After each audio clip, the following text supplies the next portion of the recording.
hari ini saya dan kelompok saya yang beranggotakan 4 orang yang terdiri dari Saya sendiri Farul Atanasa Musir. Saya Jevan Natanael Akademik. saya Jessica Natasha, Saya Felicia Bella Idul Praitno. dan hari ini kami akan melakukan wawancara dan dokumentasi di Masjid Mbak Abud Taubah Kemang. Selamat menyaksikan.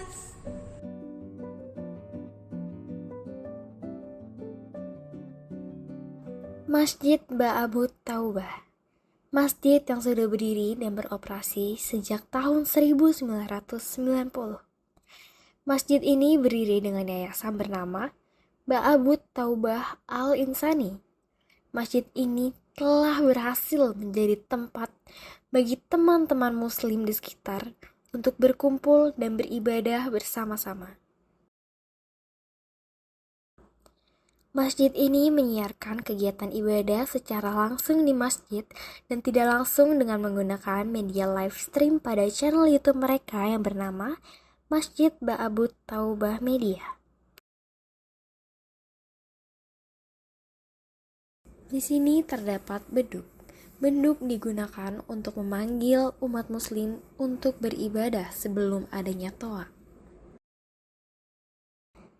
Masjid Mbak Abud Taubah telah difasilitasi dengan 2 lantai.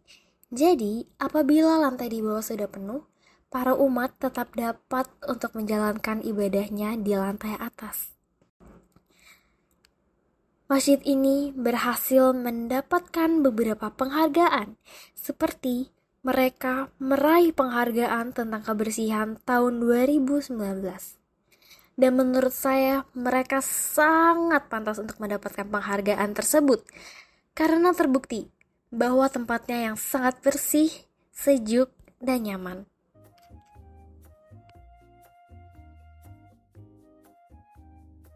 Iya. Halo, selamat siang Pak. Selamat siang. Jadi saya dari SMA Marsudiri ini ingin mengadakan wawancara untuk tugas kelulusan ulangan praktik dari agama. Mungkin kita langsung mulai masuk ke pertanyaannya. Dari pertanyaan yang pertama, sudah berapa lama sih Bapak untuk jadi pengurus yang ada di masjid ini? Nah, kalau saya nama Pak Baskoro, sebagai pengurus baru tahun ini, tahun Januari 2024, tapi sebelumnya sudah menjadi volunteer kepengurusan di masjid ini sejak tahun 2021. Volunteer itu adalah membantu kegiatan pengurus maupun jamaah dalam konteks melakukan ibadah, baik itu sifatnya ibadah yang wajib maupun kegiatan-kegiatan keagamaan seperti pengajian, taklim, terus kemudian dan kegiatan lain yang sifatnya sosial. Itu mungkin barangkali.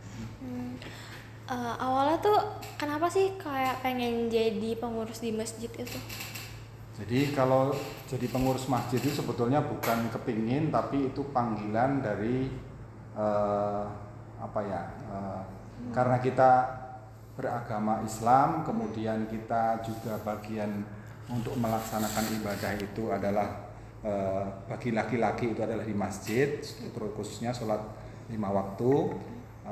Kemudian karena interaksi yang sering sehingga ketertarikan untuk turut membantu memakmurkan, terus kemudian membantu jamaah lain dalam konteks untuk melaksanakan ibadah lebih baik, lebih nyaman, lebih khusyuk, itu panggilan dari jiwa. Luar biasa Pak. Ya. Terus kalau misalkan kepengurusan Bapak ini, apa aja sih Pak yang Bapak lakuin untuk pengurus di masjid ini? Jadi Masjid Babu Taubah ini merupakan masjid yang dikelola oleh yayasan namanya Yayasan Babu Taubah Al-Insani namanya ya. Mungkin adik-adik kemarin sudah pernah mewawancari dari pengurus yayasan ya. Nah, dari kepengurusan masjid itu dinamakan Dewan Kemakmuran Masjid atau DKM. Jadi bagian kegiatan atau unit yang mengelola bagaimana masjid ini bisa beroperasi untuk melayani jamaah dalam melaksanakan ibadah, khususnya ibadah sholat wajib, terus kemudian kegiatan-kegiatan lain yang sifatnya taklim. Taklim itu adalah dakwah pengajian seperti itu. Baik pengajian itu ada pengajian bapak-bapak, pengajian ibu-ibu, terus kemudian ada lagi belajar, yaitu belajar tentang Al-Quran, tentang akidah, tentang tauhid, dan materi-materi lain yang memang itu bagian daripada yang diwajibkan bagi umat kami, umat Islam itu untuk semua itu belajar sampai maut menjemput kita. Jadi belajar itu tidak ada usia harus muda atau tua, sampai kita meninggal pun kita diwajibkan untuk belajar. Nah, belajar dilihat salah satunya adalah medianya bukan di sekolah tapi di masjid. Masjid menyediakan kegiatan-kegiatan yang sifatnya memberikan pelajaran yang tadi saya sebutkan. Unsur-unsurnya adalah terutama tauhid itu keimanan, kemudian ibadah, kemudian akhlak, kemudian muamalah, hubungan dengan manusia, dan lain-lain sekali yang kegiatannya. Di masjid ini pun juga selain tadi disebutkan melayani kegiatan ibadah, juga melayani salah satunya adalah zakat. Namanya LAS, Lembaga Amil Zakat namanya. Itu adalah bagaimana setiap umat Islam itu nanti menyalurkan sebagian dari rezekinya atau penghasilannya untuk disalurkan kepada yang berhak. Kalau di Kristen mungkin ada yang ke gereja 10% gitu, seperti itu. Kalau di Islam kalau ada per setahunnya ada zakat fitrah, ada zakat mal, dan semacam-macam. Itu kita ada lembaga LAS-nya yang menampung itu untuk nanti kita distribusikan, salurkan kepada yang berhak untuk menerima. Terus kemudian juga ada pelayanan jenazah. Kalau di biasanya ada rumah duka gitu ya, seperti itu. Kalau di sini layanan jenazah itu dari jamaah atau seluruh keluarganya yang sudah terdaftar di sini. Nanti pada saat salah satunya meninggal, kita layani mulai dari memandikan, mengkafani, itu membungkus gitu seperti itu, nanti menyolatkan sampai dengan penguburan. Itu bagian daripada kegiatan di masjid sini.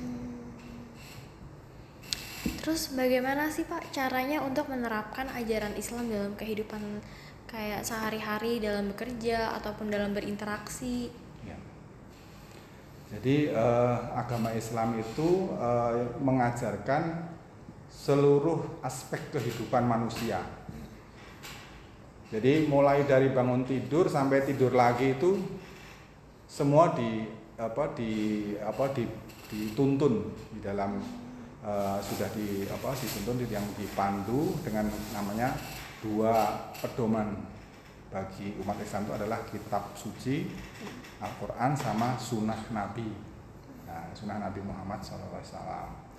Nah, misalnya nih dari pertama kita bangun tidur dulu ya, kita mulai dari bangun tidur itu setelah kita biasanya kalau umat Islam bangun tidur dari jam 2/3 malam, itu sekitar jam 3:30. Nah itu bangun itu sudah mengucapkan doanya apa, karena pada saat tidur kita sudah dimatikan sementara oleh Tuhan Allah, kemudian bangun kita bersyukur alhamdulillah dan seterusnya. Terus kemudian setelah bangun kita menjalankan, kalau bagi yang menjalankan itu karena sunnah sifatnya tidak wajib, itu sholat malam itu sampai kemudian diisi dengan rangkaian ibadah lain, pengaji Al-Quran gitu ya, membaca Al-Quran dan seterusnya sampai subuh. Nah, sampai sholat, terus kemudian setelah sholat subuh di masjid, laki-laki bagi perempuan di rumah, setelah subuh kemudian kembali lagi ke rumah untuk bagi yang bekerja ya memulai dengan aktivitas pekerjaannya, yaitu mulai dari persiapan, berangkat juga dengan doa, kemudian pergi berkendaraan, selalu diiringi namanya zikir. Kalau orang berzikir itu mengingat selalu bahwa di dalam setiap kita dimanapun itu selalu mengingat Allah, bahwa kita dalam perjalanan maupun kita melakukan aktivitas selalu harus didasarkan karena dalam rangka untuk menjalankan perintah Allah. Karena bekerja pun itu adalah perintah, mencari nafkah bagi itu laki-laki. Nah itu bekerja dan seterusnya sampai menjabarkan nafkah. Mencari nafkah itu adalah bagian untuk memberi nafkah kepada keluarga. Itu bagian dari menerapkan kehidupan di sehari-hari. Nah, bagi yang di rumah ibu-ibu itu pun juga sama, menyiapkan semua kebutuhan keluarga, baik dari mulai memasak, mencuci dan seterusnya. Itu dalam konteksnya adalah dalam rangka memenuhi kewajiban sebagai ibu rumah tangga, dalam dilandasi memang perintah agama bahwa kewajiban seorang ibu adalah sebagai pelayan kepada keluarga, kepada suami, kepada bapak dan anak-anaknya, seperti itu. Anak-anak juga segitu, belajar kan, sebelum belajar juga mempersiapkan diri sampai sebelum ke sekolah, misalnya yang bersekolah atau kuliah, sama berdoa seperti itu. Karena setiap langkah menjalankan aktivitas itu pasti diawali dengan menyebutkan karena perintah Allah, perintah Tuhan gitu ya. Itu adalah menerapkan. Nanti dalam kehidupan masyarakat bertetangga kita harus selalu baik atau bergaul dengan tetangga dengan baik. Artinya apa? Karena tetangga itu adalah saudara yang paling dekat. Dan kita mungkin jauh-jauh di sana, tapi tetangga kita baik. Itu aja juga diperintahkan. Selain itu kita memberi manfaat kepada lingkungan. Misalnya kita berperan di lingkungan misalnya sebagai pengurus RT, RW kayak gitu. Itu kan dalam rangka pelayanan kepada warga. Itu bagian daripada perintah bahwa setiap yang manusia yang hidup itu adalah bagaimana bisa memberi value atau manfaat kepada lingkungannya, baik itu orang lain, tetangga dan seterusnya. Kalau bagi yang bekerja pejabat atau bisa mengambil keputusan, ya bagaimana mengambil keputusan yang bisa memberi manfaat bagi masyarakat lebih luas. Itu dalam bekerja. Nanti pulang kemudian ibadah lagi, dan setiap dalam waktu menjalani aktivitas pada saat ada 5 waktu wajib yang Allah atau Tuhan selalu memanggil, yaitu melalui azan. Pada saat subuh tadi sebelum berangkat, terus pada zuhur, pada saat istirahat, kalau pasti kan istirahat kalian kalau sekolah kan istirahat kan. Nah itu kan kalau di kita kan ada azan. Nah azan itu pasti harus semuanya berhenti. Semua sholat lagi menjalankan. Jadi sebetulnya Tuhan itu membutuhkan umatnya, atau dalam ini umat Islam itu Allah itu untuk hanya beberapa waktu saja. Wajibnya 5 waktu itu tadi, tapi dalam kehidupan implementasi kehidupan sehari-hari ya selalu diingat kepada Tuhan, karena pada saat kita melakukan aktivitas, kalau kita landasi bahwa kita perintah Tuhan, pasti diberikan petunjuk, dimudahkan dan seterusnya. Seperti juga agama Islam juga sama seperti itu, berdoa untuk itu. Itu panggilan tadi harus asar, nanti pas asar seperti tadi, terus kemudian maghrib nanti mau jam 6, sekitar jam 6 gitu. Nanti terakhir isya.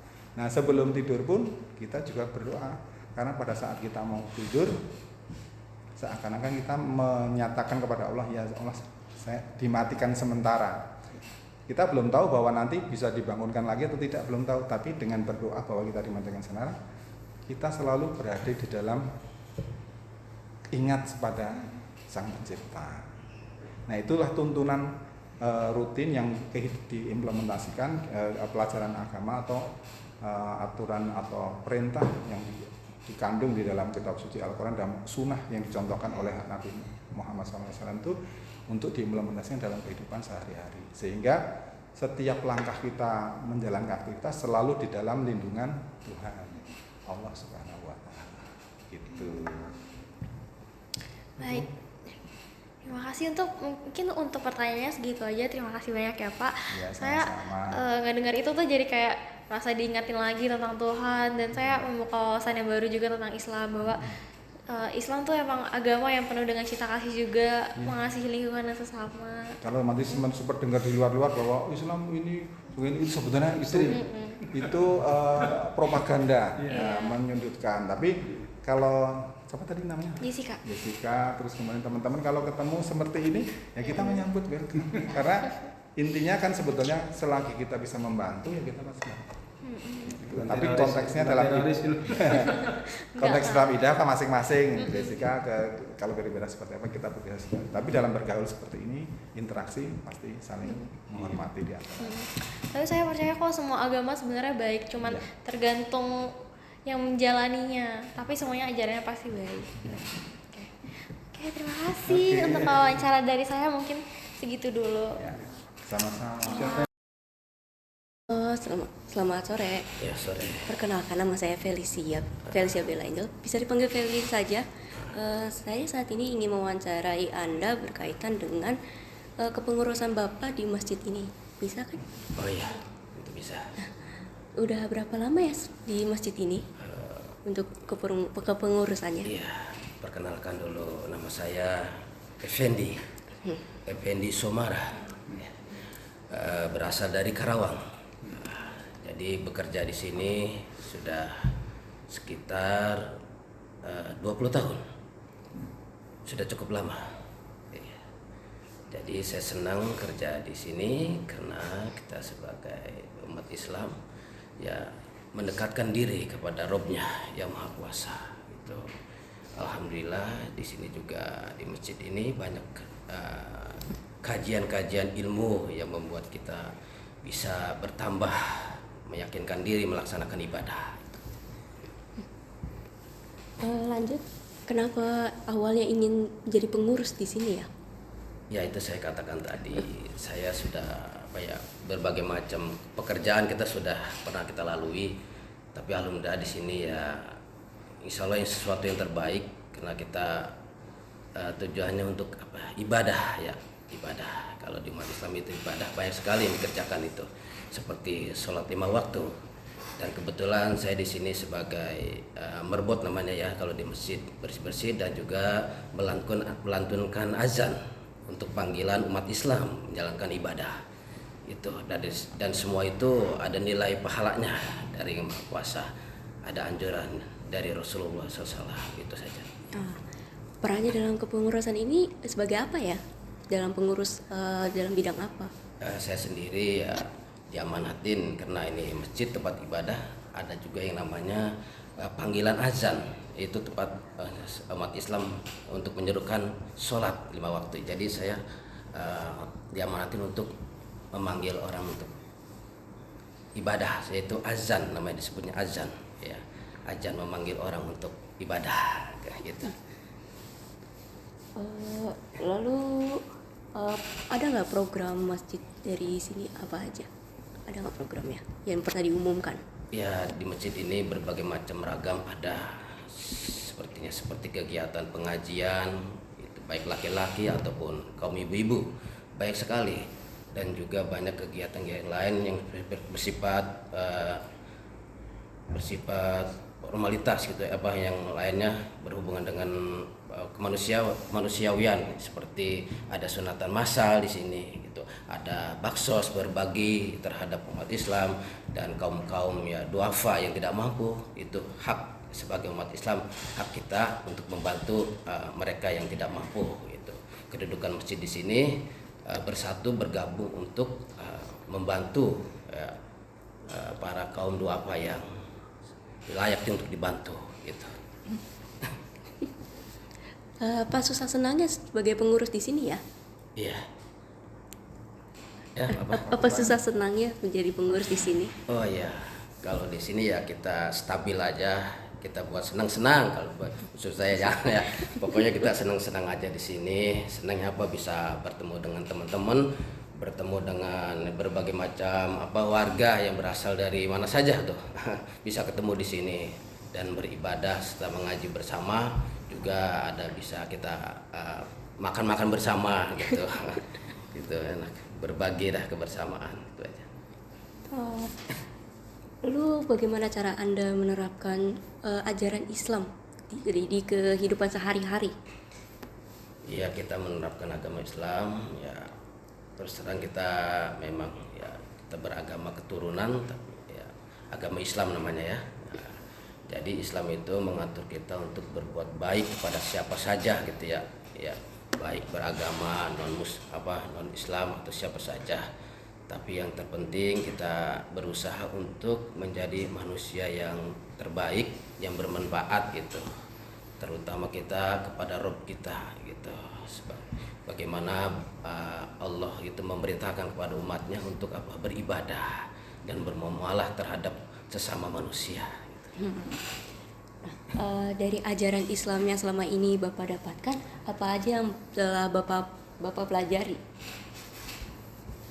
Ya, selama ini kita berusaha mencari ilmunya Allah gitu ya.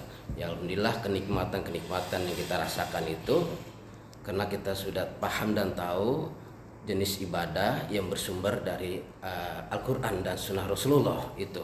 Jadi di sini ada Al-Qur'an berdasarkan firman Allah dan As-Sunnah, hadis-hadis Rasulullah, ucapan Rasulullah. Nah, itu aja patokan hidup kita. Yang itulah yang membuat kita bahagia gitu.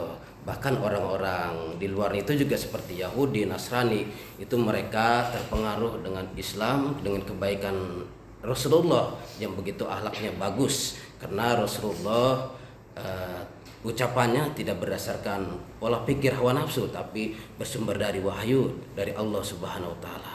Itulah kebesaran Islam, di situ kebaikan Islam.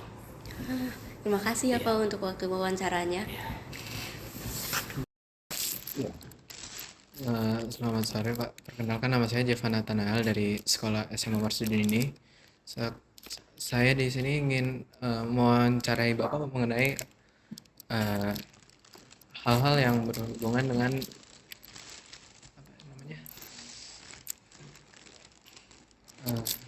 kehidupan Bapak selama bekerja di masjid ini Pak. Nama saya Muhammad Nasiruddin. Saya aktif di Masjid Bagu Taubah ini ya. Mulai masjid ini didirikan. Ya. Kemudian saya merasa bahwa mungkin panggilan jiwa ya, panggilan jiwa. Dan memang sudah istilah kalau dalam agama Islam ada satu kepastian takdir atau takdir. Takdir itu kepastian dari Yang Maha Kuasa bahwa mungkin ya saya disuruh mengabdi di sini ya, mengabdi kepada masyarakat khususnya umat Islam di sini. Dan waktu saya awal-awal di masjid ini, masjid masih kecil, satu kotak lah ya, dan masalah ini kan masjid perumahan namanya perumahan Kemang Pratama ya, Kemang Pratama. Kemudian waktu itu sebelum masjid berdiri sudah ada kegiatan-kegiatan ibadah umat Islam di sekitar perumahan ini sambil menunggu penyelesaian pembangunan masjid ini. Dulu pernah diadakan sholat Jumat betul di sana di ruko ya. Termasuk jalannya sholat kalau bulan Ramadan kan bulan puasa ada sholat tarawih namanya di sana dulu banyak di sana. Kemudian ya seiring dengan jalan waktu ya semakin banyak penambahan warga Kemang waktu itu. Jadinya masjid yang cuman kecil setelah ada penambahan renovasi dan tambahan sampai bisa dipindah ke sana. Dalam perjalanannya memang termasuk perluasan masjid Kemang ini bisa cepat dibandingkan dengan masjid-masjid di sekitar Kemang Pratama sini ya. Kita bersyukur ya bahwa bisa mengaspirasi masyarakat Muslim. Kemudian seperti yang disampaikan Pak Pascal sebagai operasional tadi, bahwa fungsi masjid bukan karena sebagai semata-mata untuk ibadah, tapi untuk masjidnya ada ya, untuk kemasyarakatan juga, ada sosial ya. Contohnya dia ada kegiatan masal tadi, boleh siapapun ya yang nggak memandang suku, nggak memandang memandang sosial ya, siapapun yang ingin dia siapa semua akan itu. Dan akhirnya masal itu nggak dipungut biaya seperti kamu ya, jadi tinggal mendaftar saja silakan saja. Kemudian kemarin terjadi pandemi ya, jadi masyarakat Kemang Pratama juga utamanya di awal-awal pandemi itu ya, di bulan Ramadan itu terasa sekali masjid pun sampai nggak bisa dipakai ya, karena merebaknya virus ya, ya kita mengalami kan ya. Itu ada kepedulian dari masyarakat Kemang Pratama lewat masjid ini juga setiap sore ya, membagikan bingkisan ya, utamanya sembako ya, beras dan sebagainya. Dan saya lihat dengan mata kepala sendiri yang datang sini bukan umat Islam saja, ada beberapa orang di luar saya tahu ya karena saking sulitnya waktu itu ya, karena butuh kan itu ya kita istilahkan merasa ada kepuasan batin sendiri bahwa kita bisa membantu sesama kan itu ya. Itulah fungsi masjid ya, yang betul-betul fungsinya bukan semata-mata untuk beribadah saja kan gitu ya. Kemudian misi sosialnya juga harus diutamakan kan gitu. Ya, silakan dilanjutkan. Nah, bagaimana sih Pak cara menerapkan ajaran agama Islam dalam kehidupan sehari-hari? Iya. Tadi saya sampaikan bahwa yang kita tahu bahwa setiap agama itu punya nabi, tahu suruh rasul, tahu kan rasul ya. Kalau di umat Islam kan rasul Nabi Muhammad ya. Rasul itu telah dituliskan dalam kitab suci Al-Quran bahwa diutusnya Nabi Muhammad itu adalah semata-mata sebagai kasih sayang untuk semua semesta alam, dari mulai manusianya dan makhluk-makhluknya mendapat kasih sayang sampai ya semut yang kecil pun ya itu nggak boleh kita bunuh, nggak boleh kita bunuh, walaupun semut itu mengganggu kita nggak boleh kita bakar, nggak boleh ya. Terus acara-acara itu sangat lembut sekali ya, kasih sayang sesama itu betul diperhatikan. Contohnya kita nggak boleh membunuh semut, tawon, walaupun tawon lebah ya, yang bisa bikin orang itu ya teranu. Kemudian di antara juga burung kalau dalam Nabi namanya burung hut ya, burung hut. Ada burung-burung yang boleh dibunuh seperti burung gagak, burung elang boleh dibunuh itu. Tapi ada burung-burung yang betul dilindungi juga. Ya sekarang kan banyak hewan-hewan yang harus ada lindungi kan gitu ya. Kemudian Rasul itu betul-betul kasih sayang Rasul itu bisa dirasakan oleh semua kalangan orang yang beragama. Baik dari ya kalau dalam sejarah yang kita kenalkan ahli kitab teman ya, Yahudi dan Nasrani kan itu ya. Ya jadi Islam itu ya kalau bahasa rahmat untuk semesta alam kan itu. Satu saat ya Rasul jalan-jalan di satu kota. Di pojok sana ada seorang Yahudi ya. Yahudi udah sepuh, sudah tua. S3 sudah sangat sepuh kan gitu ya. Iya. Kemudian Rasul setiap sore itu menyuapi seorang Yahudi itu, kakek-kakek itu. Kemudian saking lembutnya setiap disuapi oleh Nabi Muhammad itu nangis si Yahudi itu ya. Iya. Yahudi nangis. Kemudian tatkala Rasul sudah wafat, sudah meninggal, Abu Bakar sebagai mertua Rasul ya, itu nanya kepada istri Rasul, Aisyah itu ya putranya Abu Bakar.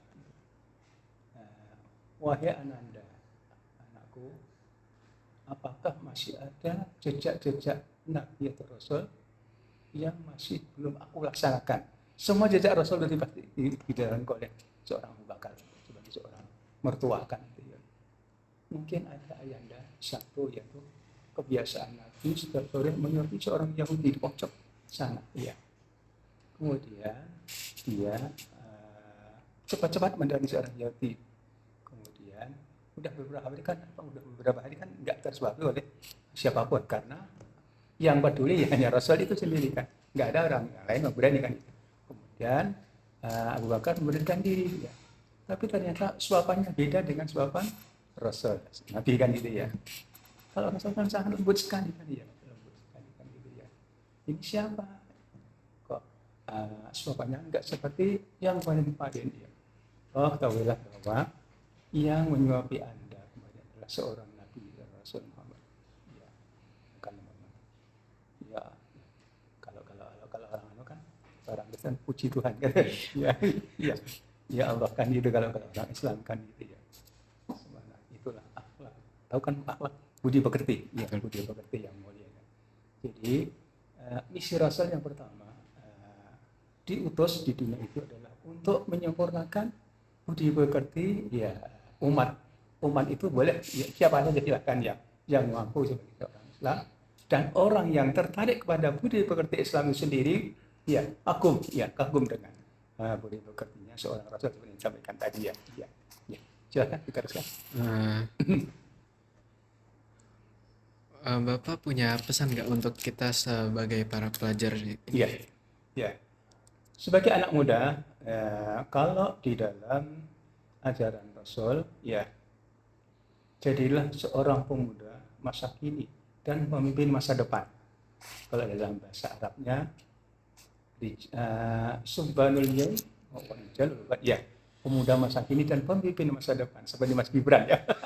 Tapi Mas Gibran usianya belum 40. Seharusnya kalau dalam pandang Islam, usia 40 itu usia mendekati matang. Iya. Kalau 40 ke sana udah matang. Tapi kalau belum 40 ke sana kan jangan coba-coba membenarkan diri untuk memimpin bangsa. Iya, itu udah. Kalau orang dulu ada ojo ke susu, ya kan? Ojo ke susu, jangan tergesa-gesa. Kan gitu ya. Iya, masih ada waktunya. Sebenarnya kalau sekarang 36, 4 tahun itu kan itu dalam ajaran Islam, dalam Al-Quran juga dikatakan begitu. Ya, usia 40 tahun itu sudah matang, sudah pandai berdoa, ya sudah pandai berdoa. Seperti doa kemarin yang disampaikan Ketua KPU menjelang debat presiden yang terakhir, Pamungkas ya. Doanya, ya Tuhan, ya kami telah beriman, maka ampunilah aku dan rahmatikan aku, engkau sebaik-baik pemberi rahmat. Supaya memimpin bangsa itu ada tuntunan dari Allah SWT dan dibimbing oleh Allah SWT agar negara ini menjadi aman, nyaman, tenteram, damai, kan gitu ya, yang diharapkan gitu. Jadi kalau bahasa Al-Qur'annya, negara yang baik, kemudian di bawah pengawasan dan bimbingan yang Maha Kuasa, kan gitu. Itu satu negara yang betul-betul dicita-citakan oleh khususnya umat Islam. Tapi saya rasa umat-umat yang lain begini Pak, itu ingin ya supaya negara itu tetap dalam keadaan damai, kan itu selalu kan damai selalu. Jadi kalau dalam istilah kan indahnya kebersamaan, kan gitu ya.